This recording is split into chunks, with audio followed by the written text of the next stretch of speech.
Nah, beberapa netizen mengaitkan peristiwa ini dengan hal mistis berupa mitos setan budek.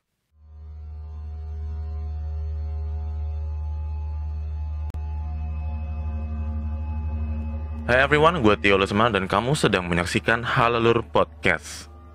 Kurang lebih kita udah seminggu lebih atau mau 2 minggu kali ya kita nggak upload video ya.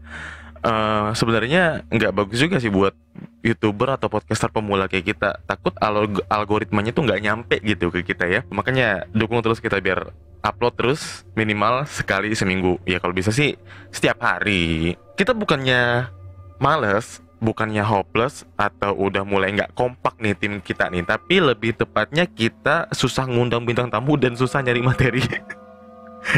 Enggak ya, jadi kita habis ngelakuin beberapa evaluasi terkait konten-konten kita. Dari mulai video, kita ngeliat udah angle-nya udah bagus belum, pencahayaannya udah bagus belum, pokoknya kualitas videonya kira-kira udah layak belum dibuat ditonton sama sobat-sobat dulur di rumah. Selain itu kita juga evaluasi soal audio, kira-kira udah enak belum nih kalau didengerin, efeknya kurang apa, suaranya kurang apa. Nah, karena kan ada beberapa orang yang kalau nonton YouTube itu, especially khususnya kalau mereka dengerin podcast, nonton podcast di YouTube, mereka tuh cuman play aja, habis itu nggak dilihat gambarnya, mereka pakai headset. Makanya penting juga dari segi audio gitu, kita harus perhatiin kira-kira udah layak didengerin atau belum. Selain itu juga ada saran yang masuk soal narasi. Jadi beberapa orang komentar apa ya, narasinya itu kurang tertata gitu. Ada beberapa bahasan yang sudah dibahas tapi dibahas lagi gitu. Ya thanks banget makanya buat orang yang udah ngingetin soal narasi ini nih. Jadi biar bahasannya itu nggak muter-muter gitu, langsung jalan terus. Selain itu juga kita evaluasi soal materi nih. Jadi ada beberapa orang yang bilang materi yang dibahas kadang kurang menarik, kadang kurang related, dan kadang tidak mengikuti tren pasar. Sebenarnya gue bingung sih, kalau misalkan dibilang ngikutin tren pasar itu yang kayak gimana sih sebenarnya konten yang ngikutin tren pasar itu? Konten yang lucu. Kalau misalkan konten yang lucu itu, jujur ya, gue bukan tipikal seorang stand up komedian. Gue belum mempelajari bagaimana caranya menjadi stand up komedian. Jadi gue tidak bisa ngejokes, membawakan jokes sendiri gitu, kayak bintang Emon gitu kan, ngoceh-ngoceh sendiri lucu. Jujur gue belum mempelajari itu dan gue belum bisa. Gue tipikal orang yang butuh trigger ketika ngejokes. Dalam artian gue butuh partner yang siap ngelempar jokes gue, ya minimal berdua lah, baru kita bisa ngasih jokes yang mungkin bisa menghibur sobat-sobat dulur di rumah. Terus ada yang bilang konten yang ngikutin pasar itu konten yang nekat. Nekatnya ada apa nih, maksudnya nekatnya nih? Sekali lagi, kalau misalkan harus ngerugiin konten yang ngerugiin orang, sorry gue gak bisa ngikutin. Karena sesuai prinsip Halalur ini, kita mau bikin channel ini punya poin plus yang bisa diingat sama sobat-sobat dulur di rumah.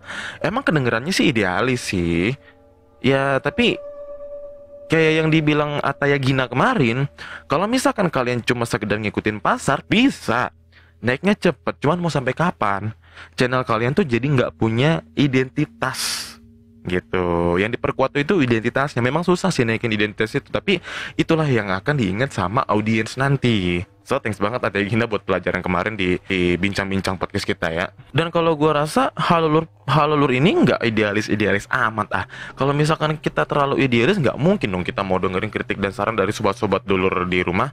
So, however, gue ngucapin terima kasih. Thanks banget buat kalian yang udah nontonin Halalur Podcast di YouTube dan dengerin Halalur Podcast di platform digital streaming lainnya. Dan kalian thanks banget udah ngasih kritik dan saran, masukan biar Halalur ini kedepannya lebih baik lagi. So, I really appreciate it.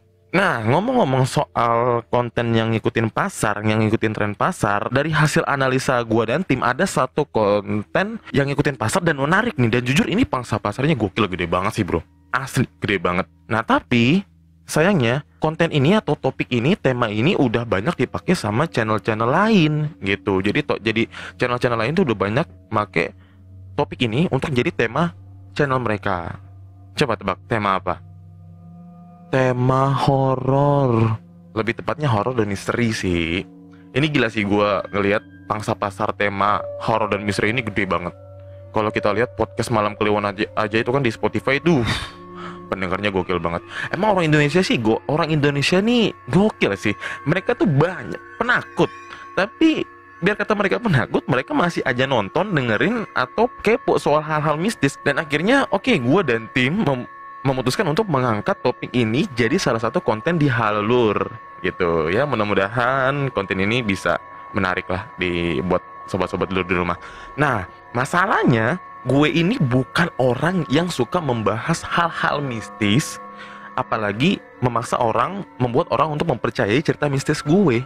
Sorry, gue tidak mendiskreditkan kreator-kreator horor lainnya, bukan. Karena di satu sisi gue jarang banget atau sedikit banget pengalaman mistis gue. Mungkin kalau diceritain satu episode kelar kali cerita mistis gue habis. Di sisi lain, setiap ada temen gue yang cerita soal mistis, sering banget gue bukan membantah sih, kayak melihat dari sisi lain gitu. Gue mencoba untuk melihat dari sisi yang lebih masuk akal, lebih logis gitu. Ya nggak sedikit juga sih cerita teman-teman gue yang gagal, yang nggak bisa gue bantah dengan akal sehat gitu, dengan logika. Gue bukannya tidak percaya dengan hal-hal mistis ya. Ini perlu digarisbawahi ya. Gue bukannya tidak percaya dengan hal mistis, atau tepatnya gue masih mempertanyakan atau kurang meyakini setiap kejadian mistis. Kalau misalkan, ini sekali lagi digarisbawahin ya, gue bukannya tidak percaya dengan hal-hal goib ya. Kalau misalkan di agama kan udah dijelasin bahwa makhluk gaib itu ada. Lebih tepatnya gue mempertanyakan setiap kejadian mistis sih, apakah itu masih dibantah atau dilihat dari sisi akal sehat atau enggak. Karena gini loh, gue mempercayai setiap hal di dunia ini atas dasar dua hal, yaitu iptek, ilmu pengetahuan dan teknologi, entah itu sains, fotografi, psikologi, dan lain-lain. Dan yang kedua, keyakinan, agama. Sorry sebelumnya karena kebetulan di sini gue muslim, jadi kalau misalkan ada beberapa cerita, gue akan coba menguak dari sisi keyakinan muslim. Ya, tapi bagaimanapun gue mencoba untuk universal lah di podcast ini ya. Gue akan mempercayai sesuatu di dunia ini berdasarkan dua hal itu. Kalau misalkan tidak bisa dibuktikan dalam dua hal itu, sorry, menurut gue itu nonsen. Dan tidak sedikit juga teori-teori yang sudah dibahas di agama dibuktikan secara iptek loh. Contoh kayak puasa, itu kan sudah terbukti manfaat khasiatnya ya kan. Badan kita jadi bersih, perut kita bersih. Secara psikologis juga kita terbantu dengan puasa itu kan.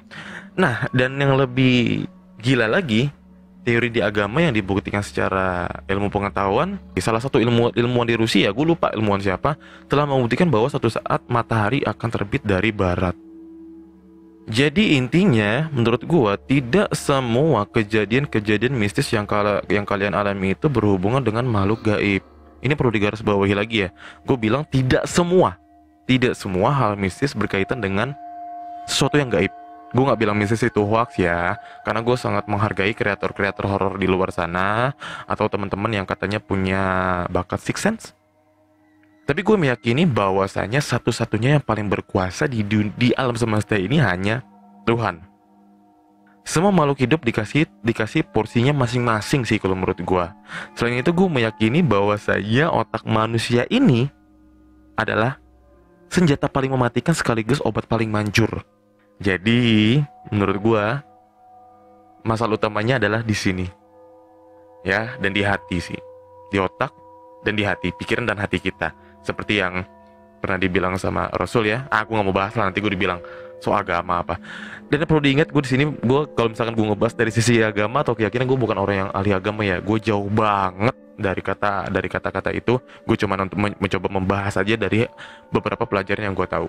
So, seperti yang tadi gue bilang, gue ini kan nggak hobi untuk membahas hal mistis, dan gue tuh selalu mempertanyakan hal-hal mistis yang diceritakan banyak orang. Jadi, gue akan bahas beberapa cerita mistis dari beberapa sumber, lalu gue coba mengungkap kejadian itu dengan akal sehat dan keyakinan. Dua hal ini. Tapi kayaknya lebih banyak kenalar sih ya, karena gue bukan orang yang ahli dalam keyakinan. Dan di konten ini juga kita mencoba untuk membahas beberapa kejadian mistis dari beberapa sumber ya. Lebih tepatnya mistis dan misteri sih. Karena kan mistis dan misteri itu beda ya. Mistis bagian dari misteri belum tentu mistis. Mistis itu kan ya kayak gaib gitu kan. Kalau misteri itu kan kayak konspirasi, itu termasuk mistis. Kayak Michael Jackson katanya masih hidup, itu kan misteri. Adolf Hitler itu sampai sekarang di mana? Itu kan masih misteri. Sampai peristiwa 9/11 juga itu kan salah satu misteri ya. So, welcome to Mystic, Logic, and Conflict.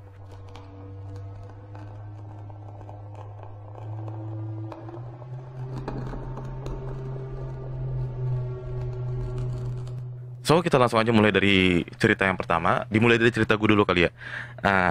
Jadi waktu itu gue naik gunung sama teman-teman gue. Gue gak usah sebutin gunungnya lah ya. Pokoknya gunung ini terletak di daerah Jawa Barat.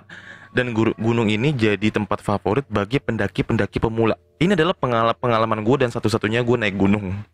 Karena jujur gue tidak terlalu hobi naik gunung sih. Jujur gue lebih suka motor-motoran. Lebih dapat aja feel-nya gitu kalau motor-motoran daripada naik gunung. Tapi bukannya gue gak suka naik gunung. Jadi waktu itu gue jalan berenam. Kita jalan, kita sampai di sana itu pagi. Kita mulai nanjak. Ketika menjelang siang, sore atau siang ya? Siang deh kayaknya, udah siang. Jadi kita itu ada di sebuah tanjakan. Atau tanjakan nggak susah sih, kayak bener-bener kita nanjak aja, jalan nanjak, nggak susah tanjakannya. Gue posisinya kita berjejer rapih, berbaris gitu kan kita jalannya. Beberapa teman gue sudah sampai di atas itu. Nah tiba-tiba ada yang bilang sama gue, yuk buruan apa jalannya. Gue hafal banget itu suara teman gue, sebut aja si Wawan. Suaranya itu kedengaran dari belakang gue. Gue jawab, iya bentar apa slow. Ketika sampai di atas, bukan di atas sih, kayak yang agak landai gitu, gue tengok lah si Wawan udah nyampe duluan. Wow. Dari situ gue mulai bertanya-tanya, terus siapa yang ngomong kayak gitu? Mungkin teman gue yang lain. Tapi gue gak nanya, tadi lu yang ngomong kayak gitu ya? Enggak. Kenapa? Dan gue juga gak cerita kalau misalkan tadi kayaknya ada yang nyuruh gue cepetan deh. Tapi siapa ya? Gue gak mau cerita itu ke teman-teman gue, karena gue tipikal orang yang kalau misalkan gue merasakan sesuatu yang sekiranya menakutkan, itu akan gue pendam sendiri sampai suasananya benar-benar kondusif. Sudah mulai tenang, udah gak ada lagi lah urusan dengan itu. Barulah gue ceritain. Gue bingung tuh, itu suara siapa? Tadi yang nyuruh gue cepetan. Suara siapa? Gue pendam sendiri. Gue mikirin terus. Gue nyari penjelasan logisnya. Dan akhirnya pada sorenya, menjelang maghrib kita lagi diriin tenda, barulah gue ketemu penjelasannya. Penjelasan pertama secara logis. Kalau secara logis kayak gini, itu kan gunung, nggak ada dinding, hampa lah, nggak ada benda padat paling tumbuhan-tumbuhan gitu kan. Teorinya adalah kecepatan suara itu merambat pelan. Jadi suaranya dia itu terkesan delay. Pernah lihat petir? Kenapa sih kalau petir itu kita lihat cahayanya dulu, dar, baru suaranya wuh. Kita lihat dari kejauhan nih, petir nih nyamber, dus, barulah nggak lama suaranya wuh. Itu adalah tanda dari teori kecepatan cahaya lebih cepat daripada kecepatan suara. Cahaya merambat lebih cepat dari suara gitu. Nah inilah penjelasan logis yang gue berhasil tangkap dari kejadian tersebut. Mungkin aja bener sih Wawan yang ngomong di atas, tapi karena itu tidak ada dinding segala macam yang menyebabkan yang menjadi tempat merambatnya suara, jadi suaranya itu merambat pelan, terkesan delay. Itulah penjelasan logisnya. Kalau secara keyakinan, jadi gini, kita itu kan sudah di agama di Islam itu sudah dijelaskan bahwa kita manusia ini hidup berdampingan dengan makhluk gaib. Notabene di sini bangsa jin. Dan biasanya mereka itu menempati tempat-tempat yang tidak ditinggali oleh manusia. Dan ketika siapapun itu, kita datang ke gunung, itu sama aja kita mendatangi tempatnya dia. Nah bangsa jin ini ada yang muslim, ada yang non muslim, atau kita sering kita sebut jin kafir. Nah masalahnya yang non muslim ini nih yang suka iseng nih sama kita nih. Nah balik lagi dari situ kita ya saling menghormati aja. Kalau misalkan bener itu ulah bangsa jin yang iseng, kalau menurut gue ya kita misi-misi lah, wanti-wanti lah, karena kan kita memang udah datang ke tempatnya mereka gitu loh. Jadi nggak ada salah-salahnya kalau mereka iseng sama kita gitu, karena mereka mungkin ngerasa terganggu dengan kedatangan kita. Makanya buat teman-teman dimanapun kalian berada, kalau misalkan kalian datengin tempat yang sekiranya tidak pernah didatangi oleh manusia, ya misi-misi, sopan-sopan, baca doa lah. Tapi sih gue lebih prefer ke alasan logis sih. biar tidak menyebarkan ketakutan kemana-mana. Jadi suara itu merambat. Karena di tempat itu tidak ada dinding, benda pada tempat di mana suara itu bisa merambat, akhirnya suara itu terkesan delay, terdengar delay, lambat, tidak langsung keluar dari sumbernya. Nah, itu barusan pengalaman pribadi gue. Terserah lo mau percaya apa enggak. Ya lo bisa terima teori gue atau enggak. Ya gue cuma berbagi referensi pendapat aja. Dan perlu diingat kalau gunung itu kan memang tempatnya mereka ya. Jadi kalau ngalami gangguan-gangguan kayak gitu ya maklumin aja. Yang penting selama lo sopan, insya Allah nggak akan terjadi apa-apa. Sekarang kita masuk cerita ke sumber lain. Lo pada ingat kan bulan April kemarin ada bocah yang terlibat tawuran terus ketabrak kereta. Jelas banget di video itu kalau kereta itu benar-benar nyamber palanya. Jadi kepalanya duluan yang kantem, dia langsung tersungkur, nggak gerak sama sekali. Di video itu mungkin nggak tahu ya, sekarang masih gampang dicarinya atau nggak, lu bisa cari itu di Instagram sih, masih ada sih kalau nggak salah video itu. Nah jadi di video itu ada sekelompok pemuda yang melakukan aksi tawuran di rel kereta. Gue lupa nih dari kereta mana gitu. Nah tampak beberapa pemuda berlari-lari dan melempar batu, termasuk remaja 16 tahun berinisial BP. Nah si BP ini nih yang kesambar kereta ini. Tak berselang lama, kereta dari arah Tangerang menuju stasiun Duri datang dari arah belakang pelaku tawuran. Jadi dari belakangnya si BP ini. Klakson pun dibunyikan oleh masinis dengan suara kencang, namun tak digubris oleh BP. Bahkan bocah berusia 16 tahun itu pun masih asyik hendak melempar batu kepada musuhnya. Saat dia hendak melempar batu, ia pun tersambar kereta hingga tersungkur ke tanah. Dari informasi yang dihimpun, pelaku tawuran itu langsung tak sadarkan diri dan menderita luka di bagian kepala. Warga yang mengetahui kejadian tersebut dikabarkan langsung membawa BP ke rumah sakit Sumber Waras. Namun nyawanya tak tertolong. Kejadian itu pun lantas menjadi sorotan netizen. Nah, beberapa netizen mengaitkan peristiwa ini dengan hal mistis berupa mitos setan budak. Sebenarnya setan budak ini setan apa sih? Setan yang budak atau gimana? Setan budak yang juga sering disebut dengan setan keder merupakan urban legend yang hingga kini masih tak jelas asal-usulnya. Setan budak dianggap sebagai sosok yang membuat sejumlah orang ataupun pengendara tak mendengar suara sirine, klakson, ataupun suara orang sekitar yang memberi peringatan. Setan tersebut juga disebut dapat membuat mata menjadi tidak fokus dan malah memperhatikan hal-hal lain.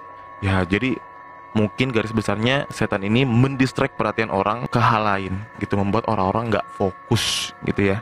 Oke, gue akan coba memberikan teori logisnya dulu ya. Jadi beberapa orang kalau lagi mikirin atau terlalu fokus sama sesuatu atau bahkan lagi dalam tekanan, biasanya nggak fokus sama hal lainnya. Misalkan kita tahu Jakarta itu macet kan ya, lo harus berangkat pagi-pagi. Beberapa orang ada yang nggak bisa menyesuaikan itu, ada yang nggak bisa bangun pagi, akhirnya bangun mepet. Kemudian dia nggak berpikir lagi, langsung aja tancap gas. Dia udah nggak berpikir logis, langsung aja tancap gas, apapun dia kebut pokoknya. Dan lo tahu, menurut psikologis orang yang seperti ini mengalami gangguan kejiwaan. Bukan gangguan kejiwaan sih, selama ini kita berpikir kalau gangguan kejiwaan itu kan orang yang gini kan, gokil. Orang yang kayak gini juga termasuk gangguan jiwanya itu terganggu gitu. Jadi membuat dia nggak bisa berpikir logis, memperhatikan hal-hal yang ada di sekitarnya gitu. Dari sudut pandang psikologis ini ada yang namanya divided attention atau distracted activity. Jadi perhatian yang terbagi-bagi. Nah, sering banget kan kalau kita lihat itu orang lagi nyetir, lagi bawa motor atau bahkan jalan kaki deh, orang sering banget sambil main gadget, main handphone, dengerin musik, atau hanya sekedar ngobrol sama temennya. Nah, hal-hal ini nih sebenarnya bisa membuat fokus kita nih teralihkan gitu loh, sehingga kita nggak bisa waspada dengan lingkungan-lingkungan yang terjadi di sekitar kita, dengan kejadian-kejadian yang terjadi di sekitar kita. Itulah yang gue lihat sama kejadian ini. Jadi di mana si bocah ini fokus sama lawannya, fokus sama arah musuhnya, dia fokus ngelempar batu gitu, dan dia fokus juga untuk ngindarin lemparan-lemparan dari lawannya. Akhirnya nggak ngeh tuh, ada kereta di belakang dia.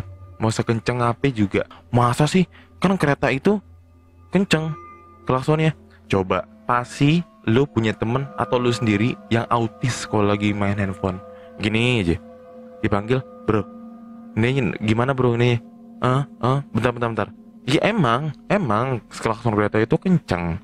Tapi ya itu dia tadi, nggak semua orang bisa membagi-bagi perhatiannya. Ada orang yang cuman bisa fokus sama satu hal, ya udah dia harus fokus sama hal itu. Jadi si bocah ini fokus sama lawannya, fokus ngelempar batu, terlalu asik lah, terlalu fokus sampai akhirnya dia nggak ngedenger suara klakson kereta yang begitu kencengnya, dan dia juga nggak merhatiin peringatan dari warga sampai akhirnya kesamber lah dia. Nah, sedangkan kalau berdasarkan keyakinan, kan tadi gue udah bilang kalau di agama Islam udah dijelasin manusia ini hidup berdampingan dengan makhluk gaib, yang dimana makhluk gaib ini adalah jin. Nah, tadi gue bilang juga ada jin yang muslim, ada jin yang non muslim, yang kita bilang juga sebagai jin kafir. Nah, masalahnya yang kafir ini paling seneng gangguin manusia yang ada penyakit hati nih. Ada penyakit hati, iri, dengki, segala macem lah itu, marah.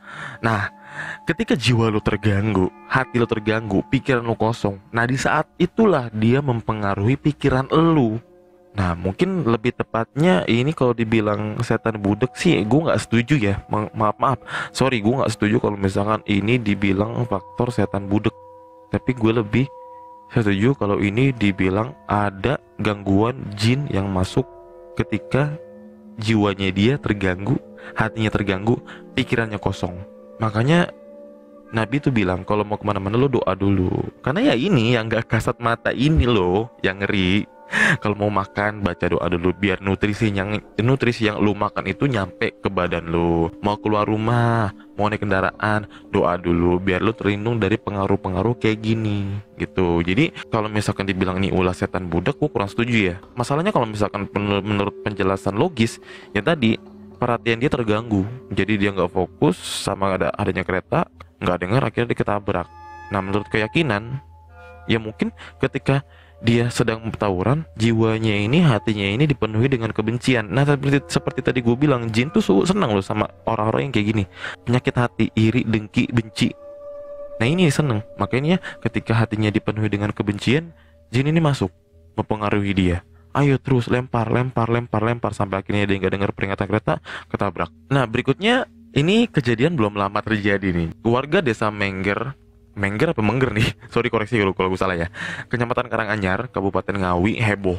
Warga setempat bernama Giman, berusia 47 tahun, mengaku bisa memindahkan rumahnya hanya dalam waktu 1 hari 1 malam. Peristiwa itu viral di media sosial, salah satunya di Instagram. Jadi yang bikin viral ini di Instagram, jadi dari akun @manaberita mengupload kejadian tersebut. Di captionnya tertulis, kejadian mistis gegerkan warga desa Mengger. Mengger apa Mengger sih? Koreksi ya. Kabupaten Ngawi, Jawa Timur. Kejadian ini mengingatkan kisah Roro Jongrang yang meminta Bandung Bondowoso membangun candi dalam semalam. Dari penuturan warga yang melihat kejadian ini, seorang pria bernama Giman dalam waktu semalam membangun, mengangkat, dan memindahkan rumahnya sendirian tanpa dibantu siapapun, termasuk atap, tiang, genting, dan lain-lain. Tulis akun Instagram @manaberita. Nah, jadi kejadian ini tuh rame ketika akun @manaberita ini memposting video itu di Instagram. Barulah orang-orang pada tahu, heboh lah, masuk berita sana sini. Nah, kejadian itu dikonfirmasi kebenarannya oleh warga sekitar. Tetangga-tetangga deket pun nggak ada yang merasa dimintain bantuan sama Giman. Ini sebelah rumahnya tuh, ya di sana kan memang rumahnya nggak dempet-dempet ya, ke di Jakarta ya. Selisih sekitar 5-10 meter lah baru ada rumah lagi. Yang paling deket aja nggak dimintain bantuan sama Giman. Mereka udah bilang, enggak, kita nggak ada yang bantuin. Tapi memang rumahnya geser sendiri. Sejak saat video itu viral, rumah Giman rame didatengin banyak orang. Menanggapi banyaknya warga yang datang, Ketua BPD, Badan Permusyawaratan Desa Mengger Prawoto, menjelaskan jika pengunjung rumah Giman mencapai lebih dari 1.000 orang. Buset. Untuk mencegah penularan virus corona, pemuda desa membuka lahan parkir. Nah, selain itu mereka juga membatasi jumlah orang yang masuk. Yang datang wajib pakai masker, dan kita selalu mesemprot rumah Giman disinfektan untuk mencegah virus corona. Nah, sekilas info nih, rumah yang dipindahkan merupakan rumah adat Jawa yang terdiri dari 20 tiang kayu, lengkap dengan atap berupa genteng. Rumah itu berukuran 10 x 12 meter. Berarti 120 meter persegi, bos. Nah, kepala dusun desa itu juga mengakui bahwa si Giman melakukan itu sendirian. Dikonfirmasi juga oleh kepala dusun ini, rumah itu berpindah dalam waktu 1 malam. si kepala dusun ini nggak tahu kalau si Giman ini lagi ngerenov lah, lagi bebenah lah, lagi ngeberesin rumah lah. Biasanya kan kalau orang ngerenov rumah itu kelihatan ya. Ya nggak, lagi rumahnya lagi berantakan lah, dalam sehari pun kita bisa ngeliat oh lagi direnov nih. Ini nggak ada tanda-tanda sama sekali. Kepala dusunnya bilang nggak ada tanda-tanda sama sekali. Rumah ini benar-benar pindah dalam waktu semalam, bergeser. Nah si kepala dusun ini tahu banget gimana karena Giman ini lahir dan besar di desa itu dari kecil gitu. Nah si Giman ini ternyata anak asuh dari orang tuanya si kepala desa ini. Nah pantas lah ya kalau kepala desanya ini kenal banget siapa Giman. Nah sejak kecil kepala dusun ini nggak ngerasa ada yang aneh sama si Giman ini. Entah itu dia punya kekuatan mistis, gaib, atau kekuatan supernatural apa itu. Pokoknya kepala desa itu nggak tahu kalau Giman ini punya kekuatan kayak gitu. Nah terus gimana rumah itu bisa bergeser dalam waktu semalam? Mungkin kalau lu baca beritanya lagi bukan semalam, malah rumah itu bergeser dalam jangka waktu kurang dari 2 jam. Oke, kalau dengar cerita ini gue jadi inget kisah Roro Jonggrang. Candi Roro Jonggrang tau ya. Gue ceritain dikit ya kisah tentang Roro Jonggrang ini. Koreksi kalau misalkan nanti gue ceritanya ada salah, ya lupalah. Alkisah. Ada seorang raja yang semena-mena, antagonis lah pokoknya. Mungkin kalau zaman sekarang kita nyebutnya diktator. Dari kerajaan Prambanan bernama Bandung Bondowoso. Nah, Bandung Bondowoso ini kepincut sama Roro Jonggrang dan bermaksud untuk menikahi Roro Jonggrang ini. Roro Jonggrang minta dibuatin syarat 1000 candi dalam waktu semalam. Nah, Bandung Bondowoso minta bantuan para jin untuk membangun 1000 candi tersebut. Singkat cerita, Bandung Bondowoso gagal membangun candi ini karena total yang dia udah bangun cuma 999 alias kurang 1. Nah, akhirnya Roro Jonggrang berubah jadi candi yang ke-1000 itu. Satu candi yang melengkapi candi itu alias candi ke-1000. Jadi, mungkinkah si Giman ini dibantu sama jin? Pengakuan awalnya sih gitu. Oke, sebenarnya kalau dari segi akal sehat gue belum bisa menguak kisah ini ya. Tapi gimana soal keyakinan? Kalau misalkan tadi gue ceritain kisah Roro Jonggrang, jadi Bandung Bondowoso ini bukan orang pertama yang minta bantuan sama bangsa jin. Jauh sebelum ada kisah Roro Jonggrang dan Bandung Bondowoso, ada kisah Raja Sulaiman. Gue bilangnya Raja Sulaiman aja ya, biar lebih universal lah gitu. Nabi Sulaiman atau Raja Sulaiman sama aja ya. Jadi kan kita tahu ya kalau Raja Sulaiman itu kan seorang raja, manusia paling kaya di alam semesta ini. Raja yang paling berkuasa di alam semesta ini. Jadi kalau misalnya lu merasa kaya, ngaca dulu, masih ada Raja Sulaiman yang lebih kaya dari lu. Nah, Raja Sulaiman ini juga diberikan mukjizat untuk berbicara kepada hewan, tumbuhan, dan beserta dia bisa mengontrol makhluk-makhluk gaib. Nah, kalau misalkan si Bandung Bondowoso meminta bantuan terhadap makhluk gaib, Raja Sulaiman itu memerintahkan. Nah, jadi Raja Sulaiman ketika itu mau kedatangan tamu Ratu Balkis. Ratu Balkis itu siapa? Adalah salah satu ratu yang berkuasa juga pada zaman Raja Sulaiman. Ya, dia rada-rada nggak suka lah dengan kekuasaan Raja Sulaiman. Saat itu Ratu Balkis mau datang ke kerajaan Raja Sulaiman. Yang pastinya kalau tamu kerajaan itu kan disuguhkan sesuatu yang spesial. Akhirnya Raja Sulaiman bertanya pada bangsa jin, siapa yang bisa menyediakan kursi untuk Ratu Balkis? Bangsa jin bilang, saya. Banyak yang bersedia untuk melakukannya. Satu jin bilang, saya bisa menyediakan kursi ini dalam waktu setengah hari. Ada yang bilang lagi, saya bisa menyediakan kursi ini sebelum raja balik badan. Ada yang bilang lagi, saya bisa menyediakan kursi ini sebelum tuan mengedipkan mata. Jadi, mungkinkah si Giman ini dibantu oleh bangsa jin? Sedangkan kita tahu, Raja Sulaiman itu adalah nabi.